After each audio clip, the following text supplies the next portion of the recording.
Welcome to V3 news లక్ష్యం సమాజహితం. నేను మీ వరలక్ష్మి. ముందుగా హెడ్లైన్స్ చూద్దాం.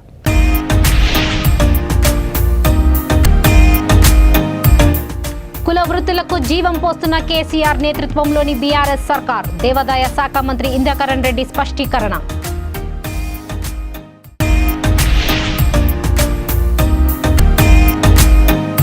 పవన్ రాజకీయ అజ్ఞాని, అందుకే వాలంటీర్లపై విమర్శలు. మండిపడిన ఏపీ వ్యవసాయ శాఖ మంత్రి కాకిని గోవర్ధన్ రెడ్డి.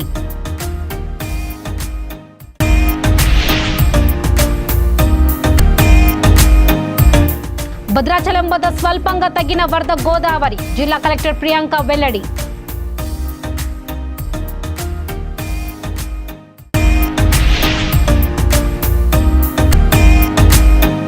పల్సికర్ రంగారావు ప్రాజెక్టులో భారీగా చేరిన వరద నీరు. గుండేగం మీదుగా మహాగం పార్టీ గ్రామాలకు రాకపోకలు బంద్.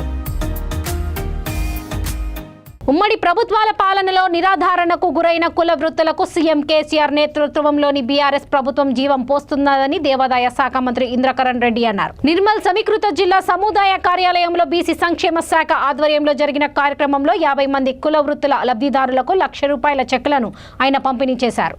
ఈ సందర్భంగా ఆయన మాట్లాడుతూ కుల వృత్తులనే నమ్ముకునే జీవిస్తున్న వారు ఆర్థికంగా నిలదొక్కుతున్నేందుకు ఈ సాయం అండగా నిలుస్తుందని అభిప్రాయపడ్డారు.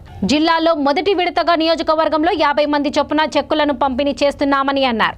జిల్లా వ్యాప్తంగా 14,521 మంది తమ పేర్లను నమోదు చేసుకున్నారని, వారిలో 11,746 లబ్ధిదారులను ఎంపిక చేసినట్లు వెల్లడించారు. విశ్వబ్రాహ్మణ, నాయి బ్రాహ్మణ, రజక, కుమ్మరి, కమ్మరి, కంసాలి, మేదరి వంటి వేలాది కుటుంబాలకు లబ్ధి చేకూరున్నారని, ప్రతి లబ్ధిదారుడికి సహాయం అందే వరకు ఈ ప్రక్రియ కొనసాగుతుందని పేర్కొన్నారు.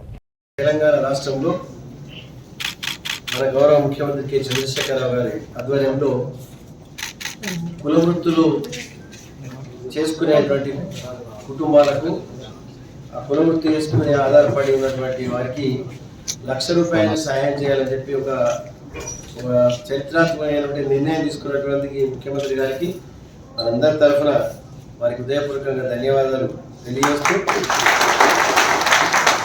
ఈరోజు ఆల్రెడీ ఆన్లైన్లో అప్లికేషన్ మీద మనకు డేట్ కూడా అప్పుడు ఇవ్వడం జరిగింది. దాని తర్వాత ఇప్పుడు కలెక్టర్ గారు చెప్పినట్టు వేరియేషన్ 14,521 మనకు టోటల్గా రిజిస్ట్రేషన్ అయ్యాయి. దాంట్లో ఎలిజిబుల్ వారేమో 11,746 ఎలిజిబుల్ అయినటువంటి వారు. అదేవిధంగా మన జిల్లాలో ఇప్పుడు నిరంతరంగా ఈ ప్రక్రియ అనేది ఇవాళ మనం 50 మందితో మనం మొదలు పెడుతున్నాం. 50 మందితో మనం మొదలు పెడితే ఇప్పుడైతే మనకు ప్రస్తుతానికి ఇమ్మీడియట్గా ఒక 300 నుంచి 400 ఇప్పుడు ఇమ్మీడియట్ ఇవ్వమన్నారు. మరి ఇప్పుడు చెక్ రూపకంగా వీళ్ళందరూ కూడా పేమెంట్ ఇవ్వడం జరుగుతుంది. వీరు ఎవరైతే కుల వృత్తులపైన ఆధారపడి ఉన్నారో, ముఖ్యంగా రజక కులస్తులు కానీ, నాయి బ్రాహ్మణులు కానీ, అదేవిధంగా సాగర, ఉప్పర, కుమ్మరి, శాలివాహన, ఔసలి, కంసాలి, కుమ్మరి, కంచరి,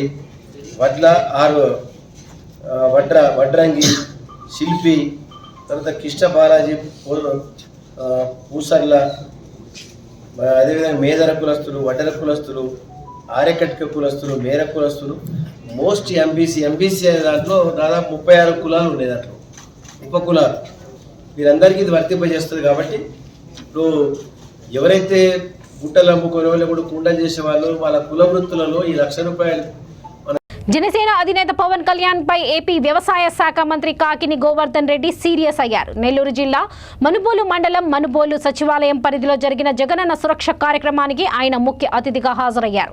ఈ సందర్భంగా ఆయన మాట్లాడుతూ పవన్ రాజకీయ అజ్ఞాని కావడంతో వాలంటీర్లపై విమర్శలు చేస్తున్నారని ఆగ్రహం వ్యక్తం చేశారు. పవన్ కు తనపై, తన పార్టీపై నమ్మకం లేదని ఎద్దేవా చేశారు. జగనన్న సురక్ష ద్వారా 57 లక్షల మందికి సర్టిఫికేట్ అందించామని, ఇది చరిత్ర సృష్టిస్తుందని అన్నారు. సంక్షేమ పథకాలను లబ్ధిదారులకు చేరడమే ముఖ్యమంత్రి జగన్మోహన్ రెడ్డి లక్ష్యమని అన్నారు. ఎన్నికలకు ఒంటరిగా వెళ్లే గెలుస్తామని చంద్రబాబుకు నమ్మకం లేదంటూ కామెంట్స్ చేశారు. రాష్ట్ర ప్రజలు జగన్ పరిపాలన పట్ల సంతోషంగా ఉన్నారని అన్నారు. 2024 ఎన్నికల్లో వైసీపీ గెలుపు తథ్యమని అన్నారు. అనంతరం లబ్ధిదారులకు పత్రాలు పంపిణీ చేశారు. ఈ కార్యక్రమంలో ఎంపీపీ వజ్రమ్మ, జెడ్పీటీసీ అనితమ్మ, నాయకులు ఉన్నారు. 34 కుటుంబాలకు సంబంధించినటువంటి సర్వేలు నమోదు చేశారు. ఆ ఇళ్లకు వెళ్లి ఆ 1134 కుటుంబాలకు సంబంధించి ఏమేమి అవసరాలు ఉన్నాయనేటువంటిది చూశారు. 123 మంది 1457లో 127 మంది చనిపోయారు. అంటే బహుశా నేను అనుకుంటా సింగిల్ రేషన్ కార్డు ఉండేటువంటి వాటిని ఇంకా కుటుంబంలో ఆ వ్యక్తి చనిపోతే ఇంకా ఆ కుటుంబం లేనట్టే లెక్క. సింగిల్ రేషన్ కార్డు ఉంది కాబట్టి 104 మంది ఈ గ్రామంలో లేరు, 37 మంది అందుబాటులో లేరు. వాళ్ళకి సంబంధించినటువంటి సేవలన్నీ ఒకసారి ఆలోచన చేస్తే దాదాపుగా 781 సేవలు అడిగారు. వాటికి సంబంధించినటువంటి క్యాస్ట్ సర్టిఫికేట్ కానీ, ఇన్కమ్ సర్టిఫికేట్ కానీ, ఫ్యామిలీ సర్టిఫికేట్ కానీ, మ్యారేజ్ సర్టిఫికేట్ కానీ, న్యూ కొత్తగా ఉన్నటువంటి ఆరోగ్యశ్రీ కార్డు కానీ, అదేవిధంగా రైతులకు సంబంధించినటువంటి కౌలుదారులు రైతులకు ఇచ్చేటువంటి సిసిఆర్సి కార్డ్స్ కానీ, రైస్ కార్డ్స్ డిలీషన్ కానీ, అడిషన్స్ కానీ, స్ప్లిట్టింగ్ కానీ, ఇవన్నీ కూడా ఈరోజు ఒకటే రోజు 9 గంటల నుంచి 5 గంటల వరకు ఈ కార్యక్రమాన్ని నిర్వహించి ప్రజలకు సంబంధించినటువంటి సమస్యలను పరిష్కరించడం, దానితో పాటు మిగిలిపోయినటువంటి వాళ్ళు ఏదైనా అర్జీలు తీసుకొచ్చినా సరే వాటిని కూడా నమోదు చేసి వాటికి కూడా ఈ రోజు అన్ని రకాలైనటువంటి చర్యలు తీసుకోవడానికి జరుగుతుంది అని చెప్పి మీ అందరికీ సందర్భంగా మనవి చేస్తున్నాను. పాపం చంద్రబాబు నాయుడు మధ్య దాకా ఒక మాట చెప్పాడు. ఏమని? పరిపాలన అంటే బటన్ నొక్కడమేనా? జగన్మోహన్ రెడ్డి గారికి తెలిసినటువంటి పరిపాలన బటన్ నొక్కడం తప్ప ఇంకొకటి కాదు అన్నాడు. బటన్ నొక్కడం ప్రారంభిస్తే ఆంధ్ర రాష్ట్రం శ్రీలంక అవుతుంది అన్నాడు. ఇంకొక మాట ఏం చెప్పాడు? కరోనా కష్టకాలంలో పిల్లలు స్కూలుకు పోకపోతే జగన్మోహన్ రెడ్డి గారు బటన్ నొక్కి తల్లుల ఖాతాలో అమ్మఒడి వేయవలసినటువంటి అవసరం ఏమొచ్చింది జగన్మోహన్ రెడ్డి గారికి? పిల్లలు అసలు స్కూల్కే పోకపోతే అని మాట్లాడాడు. ఇదే వ్యక్తి 2 సంవత్సరాల క్రితం మాట్లాడినటువంటి మాటల్ని ఈరోజు మర్చిపోతూ మరలా మన మొదటి విడత మేనిఫెస్టో అన్నాడు. ఇంకా మేనిఫెస్టోలు ఎన్నో వస్తాయో తెలియదు. మొదటి ఒక విడత శాంపుల్ దాంట్లో ఏం చెప్పాడంటే జగన్మోహన్ రెడ్డి గారు ఒక్క బటన్ నొక్కితే నేను 5 బటన్లు నొక్కుతాను అని చెప్పి మాట్లాడారు. నిన్నటి దాకా బటన్ నొక్కడం అంటే పరిపాలన అంటే బటన్ నొక్కడమేనా అని చెప్పినటువంటి పెద్ద మనిషి ఈరోజు నేను 5 బటన్లు నొక్కుతా, ఇంట్లో ఎంతమంది ఉంటే అంతమందికి అమ్మఒడి ఇస్తానని చెప్పి మాట్లాడటం అంటే దాని అర్థం చంద్రబాబు నాయుడు 2014 ఎన్నికలకు ముందు అనేక రకాలైనటువంటి హామీలు ఇచ్చి అధికారంలోకి వచ్చి ఏ విధంగా మోసం చేశాడో మరలా 2024 ఎన్నికలకు ముందు అదే విధంగా రకరకాలైనటువంటి హామీలు ఇచ్చి మోసం చేయడానికి సిద్ధపడ్డాడనేటువంటి. భద్రాద్రి జిల్లా భద్రాచలం వద్ద గోదావరి వరద శుక్రవారం ఉదయం 7 గంటలకు 43.90 అడుగులు ఉన్నట్లు జిల్లా కలెక్టర్ ప్రియాంక తెలిపారు. గోదావరి నుండి 9,71,134 క్యూసెక్ల నీటిని దిగువకు విడుదల చేసినట్లు తెలిపారు. 20వ తేదీ రాత్రి 10 గంటలకు 44.30 అడుగులు వచ్చిన గోదావరి 21వ తేదీ ఉదయం 6 గంటలకు 43.90 అడుగులకు చేరిందని చెప్పారు. లక్ష్మీ బ్యారేజీ, సమ్మక్క బ్యారేజీల నుండి వరద ప్రవాహం నెమ్మదిగా తగ్గుముఖం పడుతున్నట్టు తెలిపారు. ముంపునకు గురైన కొత్త కాలనీలోని 24 కుటుంబాలకు చెందిన 90 మంది పునరావాస కేంద్రానికి తరలించినట్లు తెలిపారు. ఇలాంటి అవాంఛనీయ సంఘటనలు చోటు చేసుకోలేదని ప్రజలు ప్రభుత్వ యంత్రాంగం సలహాలు, సూచనలు పాటిస్తూ రక్షణ చర్యలకు సహకరిస్తున్నారని చెప్పారు. పరిస్థితులు సాధారణ స్థాయికి వచ్చే వరకు ప్రజలు పునరావాస కేంద్రాల్లోనే ఉండాలని సూచించారు. వర్ష సూచనతో పాటు మొదటి ప్రమాద హెచ్చరిక అమల్లో ఉందని అధికార యంత్రాంగం ప్రజలు అప్రమత్తంగా ఉండాలని సూచించారు.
నిర్మల్ జిల్లా మూతోల్ తాలూకా వ్యాప్తంగా గత 3 రోజుల నుండి విస్తారంగా వర్షాలు పడుతూనే ఉన్నాయి. తాజాగా పల్సికర్ రంగారావు ప్రాజెక్టు వర్షపు వరద నీటితో నిండి గుండెగాం బ్రిడ్జి మీదుగా ప్రవహిస్తుంది. దీంతో గుండెగాం మీదుగా వెళ్లే మహాయగం పార్టీ గ్రామాలకు రాకపోకలు నిలిచిపోయాయి. ప్రతి వర్షాకాలం గుండెగాం గ్రామ ప్రజలు వరద నీటితో కష్టాలు ఎదుర్కొంటున్నారు. ఈ వర్షాకాలం కూడా ఇలాగే వర్షం కొనసాగుతూ ఉంటే పల్సికర్ రంగారావు ప్రాజెక్టులో వరద నీరు పెరిగి గ్రామంలో నీరు ప్రవహించే అవకాశం ఉంది.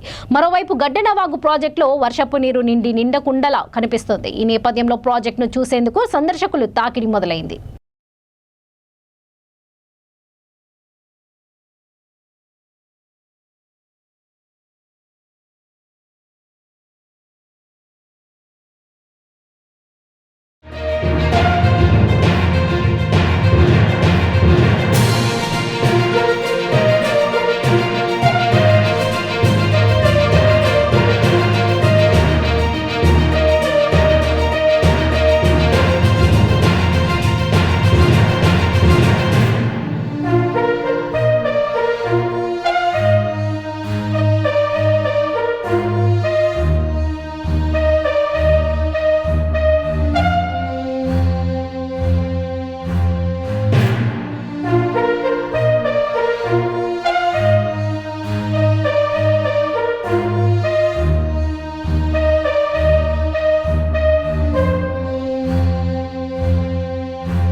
హైదరాబాద్లో కురిసిన భారీ వర్షానికి మూసీ వాగు ఉధృతంగా ప్రవహిస్తుంది. పోలీసులు రహదారులను మూసివేశారు. మూసీ ఉధృత అంతకంతకు పెరుగుతున్న కారణంగా బీబీనగర్, రుద్రపల్లి, పోచంపల్లి మండలాల మధ్య రాకపోకలు నిలిచాయి. అంతకు మూసీ వరద ఉధృతి పెరుగుతున్న కారణంగా పోలీసులు బారికేడ్లను ఏర్పాటు చేసి ఎవరు మూసీ వాగు దాటవద్దని హెచ్చరికలు జారీ చేశారు. ఎన్ని రోజులుగా బ్రిడ్జి నిర్మాణం చేపడుతున్నామని అధికారులు, నాయకులు చెప్పినా ఎల్లా గడుస్తున్న నూతన బ్రిడ్జి నిర్మాణం జరగడం లేదని ప్రజలు విమర్శిస్తున్నారు.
నిర్మల్ జిల్లా బాసర ట్రిపుల్ ఐటీ బాధలు ఎన్నోసార్లు అధికారులకు వినవించుకున్నా పట్టించుకునే నాదుడే కరువయ్యారు.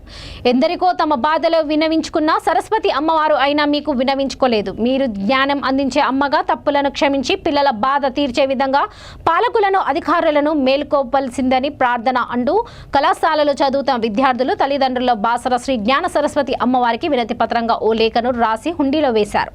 ఆలయంలో జరుగుతున్న హుండీ లెక్కింపులో భాగంగా హుండీలో తెరవగా అందులో ఈ లేఖ ప్రత్యక్షమైంది. లేఖలో ఈ విధంగా ఉంది. ఆర్టీఓ కేటీ బాసరలో చదువుతున్న విద్యార్థుల తల్లిదండ్రులం శతకోటి దండాలతో తమని పాదాలకు ప్రణమిల్లి రాయునది ఏమనగా 2 ఏళ్లుగా మేము పోరాటాలు చేస్తున్నాం. అందులో చదువుతున్న మా పిల్లలు వారం రోజులు ఎండనక వాననక శాంతియుతంగా వారి చదువుల కోసం పోరాడారు. అంతటి పోరాటం చేస్తే అధికారులకు గాని ప్రభుత్వానికి గాని ఇంతవరకు కనికరం లేకుండా పోయింది. వారు చదువుల కోసం చేసిన పోరాటం ఎలాంటి ఫలితం లేకుండా పోయిందమ్మా. పోరాటం చేసిన విద్యార్థులు అధికారుల ఒత్తిళ్లకు లోనై మరణిస్తున్నారు. పిల్లల చిన్న ఆశలు అమ్మవైన నీకు తెలియనివి కావు. ఇకనైనా అధికారులకు జ్ఞానం ప్రసాదించి తమ పిల్లల భవిష్యత్తుకు బంగారు బాట వేయాలి అని లేఖ రాశారు. హుండీలో లభ్యమైన ఈ లేఖ ప్రస్తుతం సోషల్ మీడియాలో హాట్ టాపిక్ గా మారింది.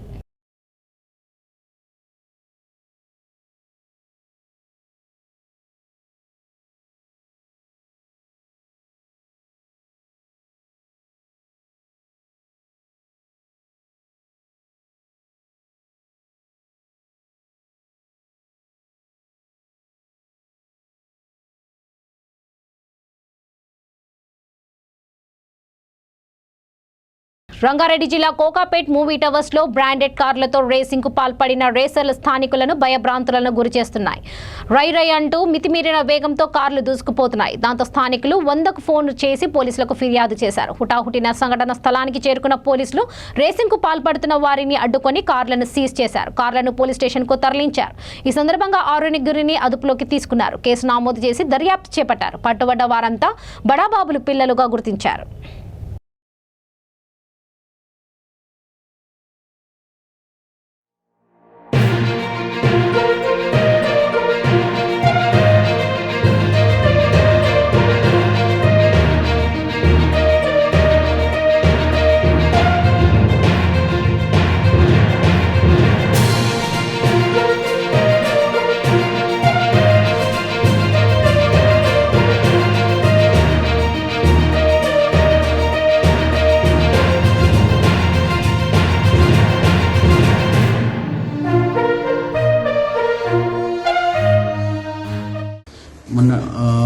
మొన్న సాయంత్రం శుక్రవారం రోజు సాయంత్రము ఈ వెహికల్స్ రేసింగ్ జరుగుతుంది, కార్ రేసింగ్ జరుగుతుంది అని చెప్పేసి మాకు రిలయబుల్ ఇన్ఫర్మేషన్ ఉండే. బేసిక్గా రిలయబుల్ ఇన్ఫర్మేషన్ మనం మన టీమ్స్ని పంపడం జరిగింది. ఆ టీమ్స్ అక్కడ చెక్ చేసుకొని అక్కడ ఏవైతే ఈ 4 వెహికల్స్ ఉన్నాయో ఆ 4 వెహికల్స్ని కూడా తీసుకొని వాళ్ళ డీటెయిల్స్ అనేది తీసుకొని స్టేషన్కి వచ్చి మధుసూదన్ రెడ్డి అని చెప్పేసి ఇన్స్పెక్టర్ ట్రాఫిక్ నర్సింగ్ ఆయన ఒక కంప్లైంట్ ఇవ్వడం జరిగింది. ఆ బేసిక్ కంప్లైంట్ మనం ఒక కేసు కట్టి ఈ వెహికల్స్ ఏవైతే ఉన్నాయో ఆ వెహికల్స్ లీగల్గా వాటికి ఇన్సూరెన్స్ కానీ లేకుంటే రిజిస్ట్రేషన్స్ కానీ whether they have to move here in Hyderabad తెలంగాణలో మూవ్ కావచ్చా అనేది కోణం మీద ఎంబీఏకి కూడా ఒక లెటర్ రావడం జరిగింది. మిగతాదంతా మళ్ళీ ఈ 4 కార్లను కూడా సీజ్ చేసి కోర్టుకి పంపడం జరిగింది. అండ్ వాళ్ళు ఎవరైతే ఈ కార్ని రేస్ చేస్తున్నారో వాళ్ళందరినీ కూడా కౌన్సిలింగ్ పంపడం జరుగుతుంది. శ్రీకాకుళం జిల్లా వజ్రపు కొత్తూరు మండలం వజ్రపు కోనేరు గ్రామంలో చేపల వర్షం కురిసింది. జిల్లా వ్యాప్తంగా గత 2 రోజులుగా వర్షాలు కురుస్తున్నాయి. ఈ క్రమంలో వజ్రపు కోనేరులో వర్షంతో పాటు చేపలు కింద పడ్డాయి. గ్రామంలోని పలు చోట్ల వర్షంతో పాటు చేపలు పడడంతో స్థానికులు ఆశ్చర్యపోయారు.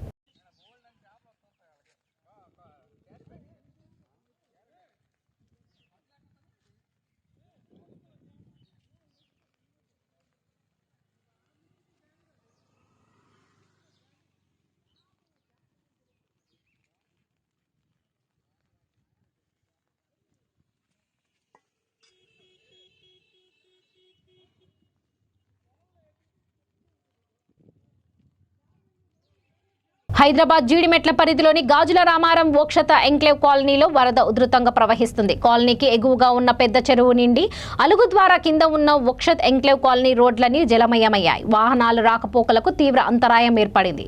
ప్రజలు ఇళ్లకే పరిమితం అవ్వాల్సిన పరిస్థితి ఏర్పడింది. ప్రతి సంవత్సరం ఇలాగే వరద ముంచెత్తుతున్నా అధికారులు స్పందించడం లేదని స్థానిక వాపోయారు.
పైన పటారం లోన లొటారంలా ఉంది కొన్ని ప్రైవేట్ స్కూళ్ల తీరు. విద్యాశాఖ అధికారుల నిర్లక్ష్యంతో విద్యను వ్యాపారం చేస్తూ కార్పొరేట్ విద్యా పేరుతో గ్రాఫిక్లో స్కూల్ బిల్డింగ్లను చూపించి తల్లిదండ్రులను మాయ చేస్తున్నాయి కొన్ని ప్రైవేట్ స్కూల్స్ యాజమాన్యాలు.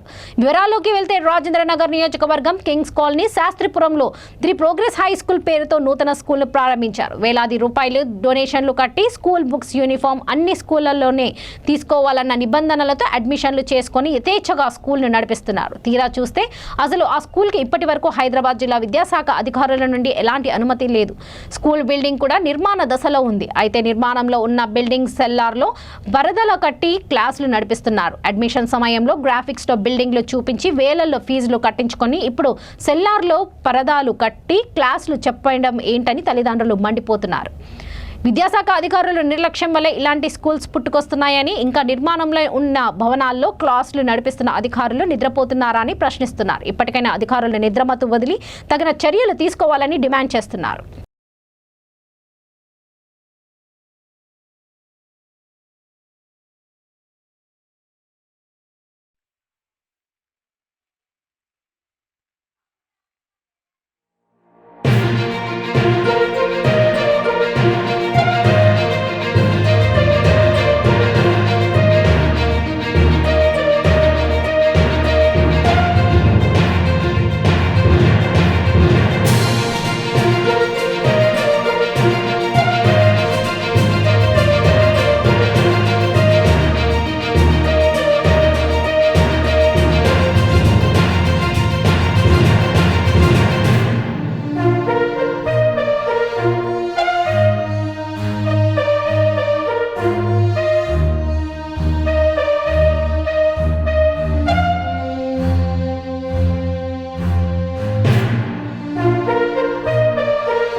ఇక బులెటిన్ ముగించే ముందు ముఖ్యాంశాలు మరోసారి.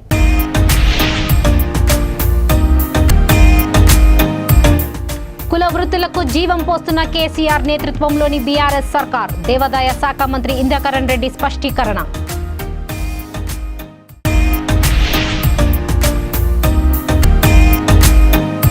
పవన్ రాజకీయ అజ్ఞాని, అందుకే వాలంటీర్లపై విమర్శలు. మండిపడిన ఏపీ వ్యవసాయ శాఖ మంత్రి కాకిని గోవర్ధన్ రెడ్డి.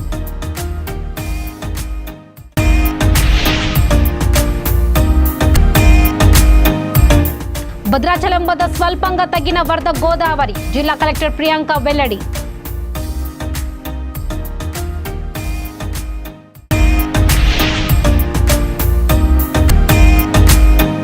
పల్సికర్ రంగారావు ప్రాజెక్టులో భారీగా చేరిన వరద నీరు. గుండేగం మీదుగా మహాగం, పార్టీ గ్రామాలకు రాకపోకలు బంద్.